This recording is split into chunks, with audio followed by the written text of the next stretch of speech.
Laporkan kekerasan anak masih bersama Lanstok dan masih bersama Mbak Erlinda dan Pak Edi dari Kemensos.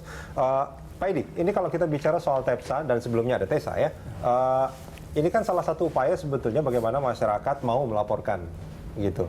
Nah, tapi kan nggak serta-merta juga ketika ada telepon ini mereka mau melaporkan. Biasanya karena alasan tabu misalkan, malu gitu kan. Nah, ini ada nggak upaya lain sebetulnya supaya masyarakat siapapun lah gitu ya, orang tua atau anak berani untuk melaporkan ini karena ini penting untuk dilaporkan sebetulnya. Ya, jadi kita sudah sejak lama sebenarnya mensosialisasikan bahwa tindakan kekerasan ini yang dilakukan baik orang terdekat seperti orang tua maupun siapapun yang melakukan itu tidak boleh didiamkan. Stop kekerasan terhadap anak. Dan kita sudah melakukan sosialisasi yang cukup banyak begitu ya. Antara lain kita melakukan lewat Sakti Peksos Goes to School. Sakti Peksos yang pergi ke sekolah-sekolah. Berarti ini ada sosialisasi sampai ke tingkat sekolah ya? Iya, ke tingkat sekolah, bahkan ke tingkat keluarga. Yang pertama kali kita sentuh adalah panti-panti asuhan, panti-panti sosial milik Kemensos dulu yang bekerja sama dengan Kemensos. Di Kemensos ini kita membantu sekitar 6.000 panti asuhan lah ya, atau lembaga kesejahteraan sosial anak yang ada di Indonesia itu. Nah, kita masuki dulu itu. Sebentar Pak, kekerasan juga banyak terjadi di panti asuhan? Ada, ya itu dulu kita lindungi dulu, diberikan keterangan bahwa bahaya kekerasan, hukumannya seperti apa dan seterusnya. Sehingga kita wajibkan panti-panti asuhan atau LKSA yang mendapat bantuan dari Kemensos tidak boleh ada kekerasan di dalamnya, dan dia harus juga menjangkau anaknya, keluarga yang ada di sekitarnya juga untuk memberi penyuluhan kemana harus melaporkan. Dari situ 6.000 menyebar, lalu ke sekolah-sekolah. Dan ini kan kalau ke panti asuhan berarti korbannya adalah anak yatim piatu. Tidak selalu di dalam panti asuhan itu tidak semuanya anak-anak yatim piatu, tapi masih ada di antara panti asuhan itu adalah maaf dari keluarga tidak mampu, yang duafa, yang tidak yang dititipkan di sana. Walaupun sekarang pelan-pelan kita kalau yang masih memiliki orang tua kita akan kembalikan ke orang tuanya begitu. Hasil dari proses penyuluhan ini Pak sudah kelihatan belum? Ya itu tadi dengan meningkatnya laporan yang kita terima di TEPSA kita, termasuk juga ada yang tidak selalu harus lapor dulu ke TEPSA baru ini, termasuk dari kasus-kasus yang ditangani oleh Sakti Peksos di lapangan. Itu sekarang Sakti Peksos responsif, jadi tidak selalu dilaporkan. Jadi Sakti Peksos juga bisa merespon dan mendatangi di mana. Jadi Sakti Peksos ini akan bisa dikatakan menjemput bola. Oh iya. Iya, kita siapkan transportasinya, gajinya, honornya begitu. Dan itu pernah kami rasakan untuk di respon kasus. Dirasakan maksudnya gimana? KPA jadi, juga di KPAI pada saat kami kan tidak melayani 24 jam, kami hanya hari kerja.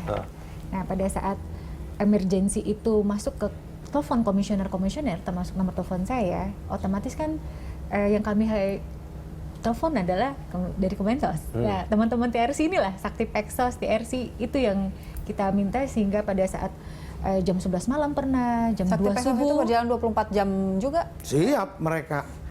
Kalau ada panggilan. Ada kedekatan emosional kita dengan teman-teman Sakti Peksos kan, udah kita tinggal telepon mereka. Saya sering ditelepon Mbak Erlina tuh jam 11, Pak Edi, ya saya langsung kerahkan Sakti Peksos yang ada di Bekasi misalnya waktu itu, atau harus kita ke kantor KPAI, ada kasus tertentu. Ya, yang emergensi pokoknya. Nah ini saya mau coba mengkonfirmasi sekali lagi Mbak Erlinda, dari catatan KPAI atau juga mungkin dari Kemensos sebetulnya Pak Edi, sampai 2016 paling sekarang di bulan Agustus lah ya kemarin, sekarang Agustus, kemarin Juli, itu jumlah kekerasan terhadap anak itu apakah masih terus meningkat sampai sekarang? Paling tidak yang dilaporkan atau catatan lah? Pasti tetap ya, kita prihatin meningkat. Kenapa? Meningkat? Tadi yang saya katakan, kita 5 tahun ke depan tuh masih belum bisa untuk menurunkan. Mengapa? Karena PR besar nanti, bisa nanti boleh tanya ke Kemensos, pola pengasuhan ini yang sedang diperbaiki ya Pak Edi. Pola pengasuhan orang tua terhadap anaknya. Karena kita harus bisa banyak membantu orang tua di seluruh Indonesia ini yang kebanyakan mereka, mohon maaf, ekonomi sederhana, pendidikan juga low educated semacam itu, sehingga mereka pun juga tidak paham yang saat ini terjadi. Apa yang terjadi? Kita masuk era informasi dengan dunia virtualnya yang luar biasa dinamikanya. Belum lagi dunia nyata yang ekonomi sosial seperti apa, perilaku menyimpang di mana-mana, dan hal-hal yang saat ini kita akibat teknologi informasi yang kita belum siapkan kepada anak-anak kita, sehingga kebanyakan karena teknologi informasi itu bebas nilai, anak kita menjadi banyak korban. Nah, itu sehingga kita jangan katakan bahwa pemerintah tidak melakukan program banyak, bukan. Tapi saat ini beban kepada pemerintah itu sendiri maupun kepada masyarakat itu luar biasa tinggi. Sekarang saja pengrekrutan, mohon maaf, radikalisme secara online luar biasa. Data-data yang tidak terblow up di media yang kami keep saja itu sudah banyak anak-anak kita di brainwash untuk menjadi anak-anak yang berpikiran ya tadi secara radikalisme. 7 tahun udah yang jihad untuk membunuh orang lain, itu kan tidak baik. Belum lagi pengrekrutan kurir narkoba. Kita kemarin beberapa hari yang lalu tergagap-gagap di Sulawesi Selatan, orang tua kandung yang menyuruh supaya anak itu menjadi kurir narkoba. Belum lagi kejahatan seksual yang sepertinya tiap hari seperti apa meningkat ya, terus jantung jumlahnya. kita yang berdetak yang Oke. gitu. Kebanyakan pelaku orang terdekat atau orang yang tidak dikenal? Orang terdekat, Mas. Kebanyakan. Itu Oke. berasal dari keluarga inti, Ya. Mbak Linda. Kalau Betul. dari Keluarga kasus yang inti ada. kan kita ada yang namanya keluarga inti itu ada derajat Iya. pertama, kedua, dan ketiga. Ya. Itu masih keluarga inti kan seperti itu. Nah, pelaku kalau kekerasan fisik itu biasanya ibu. Kalau pelaku kekerasan seksual itu kebanyakan ayah atau paman atau kakek. Nah, itu. Oke. Kalaupun orang terdekat lainnya itu adalah, mohon maaf, dari tenaga pendidik misalnya, entah itu guru les ataupun Oke. orang-orang terdekat di sini misalnya yang antar jemput dan sebagainya. Kalau dulu ada istilah ini, don't talk to strangers. Sekarang Yes. justru Jangan orang yang bicara dikenal dengan pun orang jauh lebih asing, ya. berbahaya Yang sebetulnya. pasti kami katakan adalah kita lihat local wisdom kita. Don't to talk stranger itu kan untuk negara luar. Tapi pada saat kita masukkan pada budaya-budaya kita, itu kita lihat. Karena budaya Sumatera, Jawa, Kalimantan, Papua itu pun juga sangat berbeda. Nah, ini kalau kita katakan pola pengasuhan pun juga kita balikan lagi kepada local wisdom tapi yang positif ya. Oke. Jangan ada Ya budaya karena modusnya perpetrator itu ya, yang predator itu justru kebanyakan menggunakan kekenalannya itu. Jadi anak itu kalau yang asing justru takut, tapi karena kenalannya dia mencoba bertanya dulu, merayu dulu dengan permen, mengiming-iming dengan itu. Dan itu orang dikenal ternyata. Kalau orang asing biasanya anak-anak sudah nangis duluan, udah lari gitu. Pak Edi, kalau kita lihat ini kan kekerasan domestik sekali dari orang terdekat. Kalau kita bicara ini kan ada hubungannya mungkin ada dari faktor kultur ya Pak ya, dari faktor budaya. Dari Kemensos sendiri seperti apa sih Pak sosialisasi yang sudah dilakukan untuk pendekatan terhadap budaya yang mungkin mengarah kepada kekerasan terhadap anak?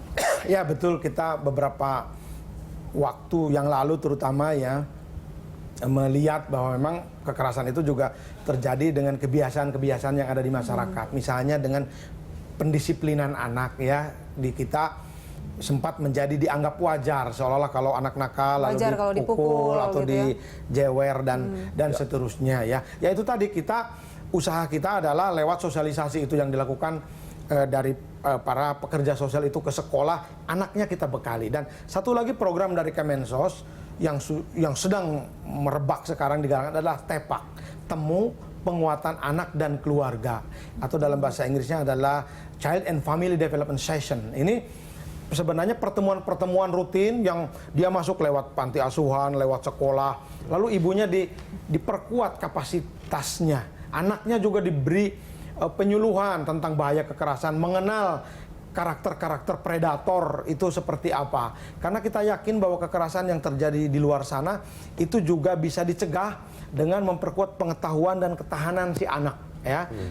Kita biasa menyebutnya sebagai imunisasi sosial. Jadi kita cegah anak itu, termasuk imunisasi sosial itu juga bahaya internet dan lain. Jadi karena sekarang kita sudah tidak mungkin lagi mencegah anak-anak untuk tidak membuka tidak mengakses internet ya. Tetapi Menutup tembok besar gitu ya. anak-anak diberi suatu cara ya bahwa internet ini kalau terlintas segera harus diblokir, harus Nah, Kemensos juga atau bekerja mungkin sama dengan keluar dan Kominfo ya, tidak Pak Edi. diteruskan, tidak dilanjutkan. Ini kita ajari anak-anak itu. Kita jeda sebentar, Pak Edi dan Mbak Erinda, kita jeda sebentar. Kita akan lanjutkan di segmen berikut. Pemirsa jangan kemana-mana.